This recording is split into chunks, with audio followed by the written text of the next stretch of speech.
You're listening to the Platform Launchers podcast. I'm John Stange, and it's great to have you with us this week, as always, because we love to talk about building and growing and monetizing your online platform. We like to talk about this idea of taking your platform and, well, taking your passion, turning it into a platform and letting that become your paycheck.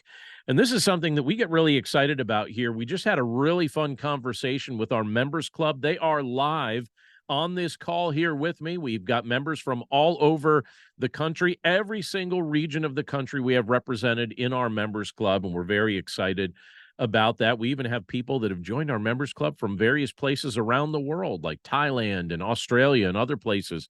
So we're grateful for them as well. And we invite you to stop by platformlaunchers.com, and you can take a 2-week test drive of our members club that gives you access to our video vault with hundreds of hours of videos that'll basically show you how to get paid for what you know, how to turn the things you know into an online platform that becomes a steady source of regular income for you and for your household, and also helps you share the message you feel most passionate about. So these are the type of things that we like to do here. This is something I'm highly focused on. I have to tell you, even before we get into this week's content, we're going to be talking about repurposing content in just a second. And like I said, we were just talking about that with our members club, but we're going to jump into that in just a moment. I have to tell you, I was thinking about this all day long because today I had the opportunity to drive from Rhode Island down here to Pennsylvania, where I live. So I was in the car for much of the day and thinking about the fact that this evening we record these calls and these podcasts on Tuesday evenings with our members club, and then we share them on Wednesday live with the podcast. But I was thinking as I was driving down just all the different ways that I have seen people in my day-to-day life repurpose content. And it's not just repurposing written content or video content or audio content. I've seen people do this in a variety of areas of life. One of the things that my wife noticed with my grandmother in particular was when my grandmother was living, she never really seemed to throw away aluminum foil. And we noticed that this was kind of a curiosity. Whenever she would have something wrapped in foil, she would then wash the foil off, and then she would straighten it out, and she would make it available to be used at a future time. And I would look at that, and I was kind of used to that growing up. But then my wife noticed that, and she said, "I've noticed that your grandmother never really seems to throw away aluminum foil. She reuses it. She repurposes it." And as we thought about it, we kind of realized that probably came down to the fact that she had spent a lot of her formative years living during the Great Depression. And why would you throw away a perfectly good piece of aluminum foil, right? When you can reuse it. And I was thinking about that. My wife and I, we were talking about that. And when it comes to our online platforms, I think sometimes we forget that so many of us have useful content sitting around on our computers or among our files or among our papers or wherever it may be. And we don't realize that it needs to see the light of day again. It doesn't just need to be something that sits in a file or sits in a folder. There are things that you and I have created that can be repurposed and can be used for our online platforms. And so I want to just encourage you to consider that. One of the things that I think about as someone who's been involved in online platform development for a while is the fact that I'm trying to get a lot done in a short period of time. I have a lot of responsibilities. I have a lot of things that I'm involved in. I also run several online platforms. And without repurposing content, if I was not repurposing content and using the content that I have in a variety of ways, I would not be able to do what I'm doing. The messages, plural, that I care about would not be shared on as many platforms. I would not be reaching as many people as I'm able to reach during the course of a week. And I think my income would certainly be negatively impacted as well. It's kind of a funny thought, but many of you have content on your computers that just sits there and just sits there and just sits there. That could be courses, and it could be books, and it could be all sorts of things that may mean that you literally are sitting on a gold mine right now, but because you aren't repurposing content, you're not experiencing some of the we would say like the financial benefits of some of the hard work that you've already done or created things with. And so I just want you to keep that in mind. Now, recently, and I've shared this before, but I was actually asked by someone who put together an online summit. She actually just messaged me again today, but I'd spoken to her. I don't know, maybe a little over a year ago, and I actually had her on here as a guest expert. I'll give her a shout out here, Becky Kapitsky, who's been someone that we brought on as a guest expert. But she just sent me an email earlier today, and I plan on replying to that. So Becky, I know you listen to the podcast. That reply is coming. But she asked me a question maybe a little over a year ago. One of the big questions she asked me was, how do you get all the things you're doing done? How do you get it all done? And that's something I hear about quite frequently. And one of the things that I said to her in that conversation was, Becky, I repurpose everything.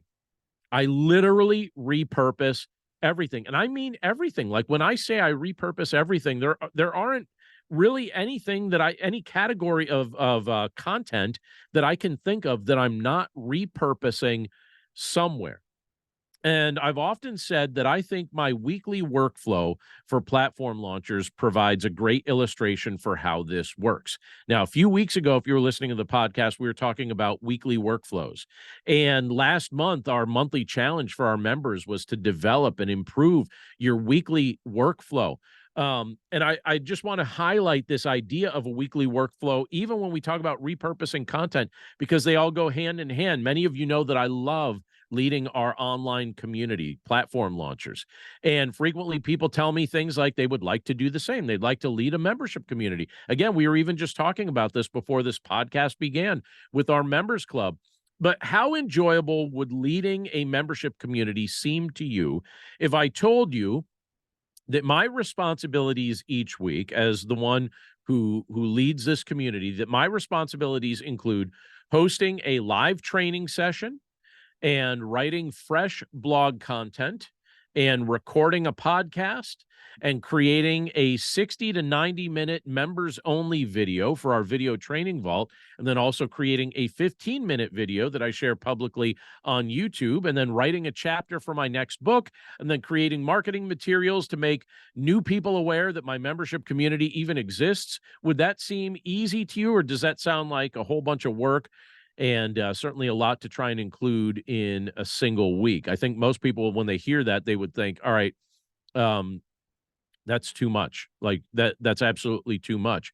But I definitely consider it well within the range of being accomplished in a reasonable amount of time, because again, I'm repurposing everything. I'm taking content that I'm creating in one sphere and then using it in a variety of other ways.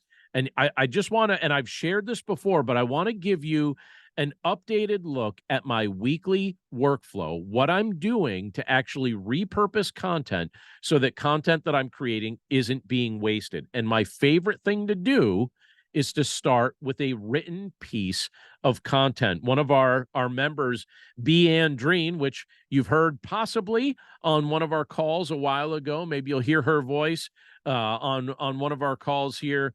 Actually, B, if you don't mind, why don't you open up your mic for just a second? Let me chat with you for half a second. B is in North Carolina. And B, would you mind sharing with our podcast audience what you told me about your content waterfall just as we were starting our call just a little bit earlier? Yes, absolutely. So I learned the content waterfall in, I want to say, the end of 2020. And I worked extra hard to get in my own way. It made so much sense. And then I just really struggled to follow through on the structure.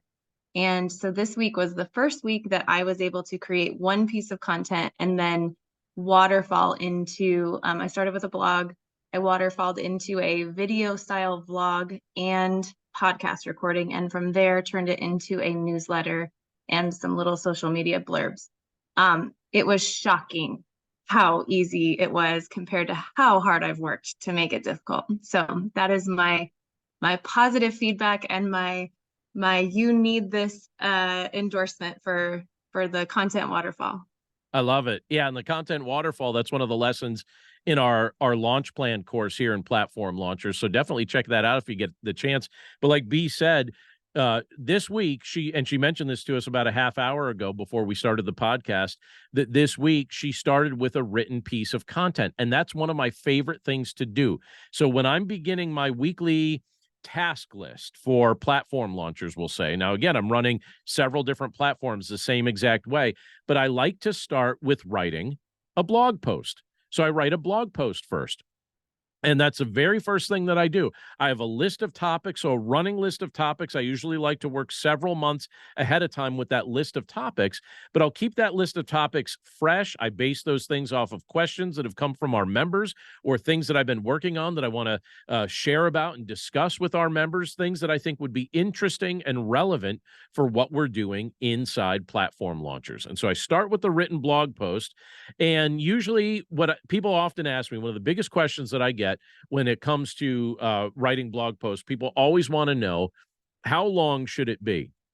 And the truth is, there really isn't a set answer to that. I know there's one it's relatively popular website that I have the chance to write for, and they always ask me to keep my posts 800 to 1,000 words. So if you want to use that as a guideline, you're welcome to do that.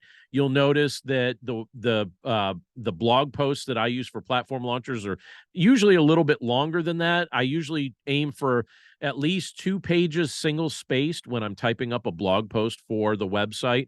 And because I think I'm a relatively fast writer, it usually takes me a little bit less than an hour to write 2 pages, single space of fresh content. But I start with the blog post. And then after that, after I do the blog post, the next thing I do is I teach that content live to our members club on Tuesday evenings. That training is, we meet for roughly about 90 minutes. I guess it's a little bit more when you include the early bird time that we add on there, but roughly about 90 minutes. And I teach directly for about 20 or 25 minutes during that time. But my notes for the teaching portion of our call that I also use here for our podcast, my notes are taken from that blog post. So I'm not writing up something separate. I'm using what I put together with that blog post as a teaching tool for the notes that I'm going to use when I'm teaching live in front of our group and recording the podcast.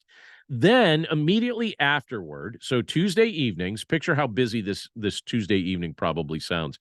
But right after our calls finish, I get a notification that, I've recorded this all with Zoom. I get a notification from Zoom that lets me know that the audio and the video files are ready of the content that I just recorded. So after the call ends, I immediately, as soon as I get that notification, I start editing the video content that goes, the longer portion of it goes into our training vault inside platform launchers. And the shorter portion, like a 15-minute clip of it, I share on YouTube so that there's something public that people can access a brief version of the things that we've been talking about and teaching.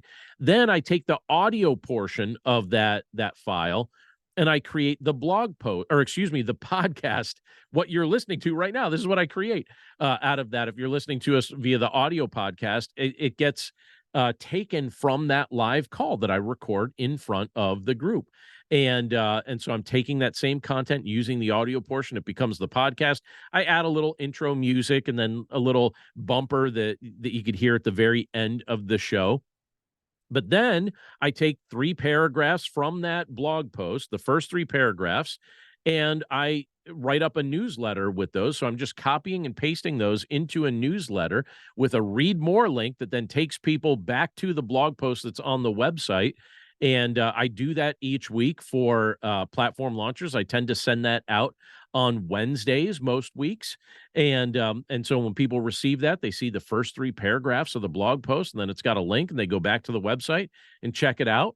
I don't do a ton with social media, but I do some with social media. And sometimes I'll take quotes or clips or little pieces, and I'll share those either on my own personal social media, or I'll make those available for other people to use on their social media. One of the most social things that I've been doing with the content for platform launchers is actually through YouTube, as I've been creating these clips that I'm sharing there. But I've also used some of the clips from these things for marketing. And one of the things that I've been doing is I've been taking the same clip that I share on YouTube, and I've been putting it on the front page of the Platform Launchers website. So if people discover me from YouTube, That's one way. But if they discover the content that I'm creating or the things that I'm doing from my website, they can watch a video right there on the front page of the website. Then sometimes what I'll do is I'll bundle several weeks together into a mini course, or I'll take some of the concepts that I've been teaching on and use that for a larger course. Sometimes I've also taken these concepts and I've created webinars out of them. But one of my favorite things to do once I have a whole bunch of these blog posts together is I'll condense them into a book, and I'll print or I'll publish a book related to the content that initially started with a blog post. And if that sounds like a lot, I understand. I tend to refer to it as my content waterfall, because you have one thing that you're doing, one piece of written content that just goes over that waterfall and becomes a whole bunch of other things in that pool of content that I'm trying to create. But I find it to be a very efficient way for me to get a lot done in a short period of time. And what I just did was I illustrated at least 10 or 11 different ways that I'm taking one piece of content and repurposing it, very much like my grandmother did with that aluminum foil. She'd take one piece of foil and she'd use it over and over and over again. I'm basically taking one blog post and I'm finding different ways I can use it. I could use it in printed ways. I could use it in audio. I could use it in long form video. I could use it in short form video. I could use it for course content. I could use it to help create books. I could use it to create webinars, et cetera, et cetera. But really, it just starts with one piece of written content. And so I want to encourage you, and I also want to encourage our members to be creative about this. Let's start thinking about untapped potential that exists in the various files on our computers. One of the things that used to frustrate me for a long time before we had the capacity to blog and the capacity to share things on the internet, like we've discovered so many easy ways to share, it used to frustrate me that a lot of times when I was speaking or teaching, I would spend all this time creating content that had a very short shelf life. I would share it publicly, but it wasn't recorded or disseminated in very many ways. And therefore, it would just sit in a file. And I would think about that and I would think, you know what? That's poor stewardship of my time. And that's poor stewardship of my content. It needs to be shared more. And because that bothered me, I started discovering other ways that could be shared. So again, I'm curious for you, if you're listening to this podcast right now, if you're listening to us on YouTube or watching us on YouTube, wherever you're finding this, if you're on the Platform Launchers website and you're watching this video, wherever you may be, what hidden potential lies in those files on your computer that you haven't repurposed because you didn't realize you could repurpose it? I want you to think about it. I want you to even write down a list. Think about ways that you could use the content you've already created, especially written content that can turn into audio and video content that gets shared in a whole bunch of places. You might discover that right now, sitting on your laptop, sitting in the files on your hard drive, is a gold mine. All kinds of information that other people would love to learn from you, that you just need to figure out a couple new creative ways to share, because your audience, some of them are going to be readers. Some of them are going to be listeners. Some of them are going to be video people. Share your content in multiple different forms and give them the opportunity to learn from the different things that you've had the opportunity to learn. I want to encourage you to do that. Don't let your content go to waste. It's poor stewardship to waste this content that you've put together. Make it available. Let people hear it. Let people see it. And not only will it be a blessing to you, but it's going to be a blessing to a whole bunch of people that have the opportunity to learn from your wisdom. So take my counsel on that. Don't let it just sit on your computer somewhere. Make sure it sees the light of day. Before we finish up for this week, I just want to encourage you that if you've ever thought about building an online platform, if you're not really sure where to start, take that test drive. Take the 14-day test drive, the Platform Launchers Members Club, because that will give you instant, immediate access to hundreds of hours of video training, including our launch plan course. That's included in that. And it'll show you how to build, grow, and monetize an online platform so that you could take the things that you know and you could turn that into just a way to bless people with your knowledge, but also an income stream that can bless your entire household. Again, stop by platformlaunchers.com and you'll be able to check that all out for free for the next 2 weeks. And then maybe you'll decide to be a long-term member with us, or maybe you'll be a short-term member. But either way, you'll even get to join us for some of these live calls for the live recording of the podcast. And we'd love to see you for that. But that's it for us this week. Thanks so much for giving me the opportunity to share these ideas with you. These are things that I don't just espouse, other people do. I'm telling you, when I say this, this is exactly what I do. I love repurposing content, and I want to encourage as many people as possible to do so. And I hope you'll take me up on some of the other offers that we've shared as well. And I hope you have a wonderful week. I'm looking forward to seeing you right here again next time. But in the meantime, take care, and we'll talk to you soon. Bye-bye.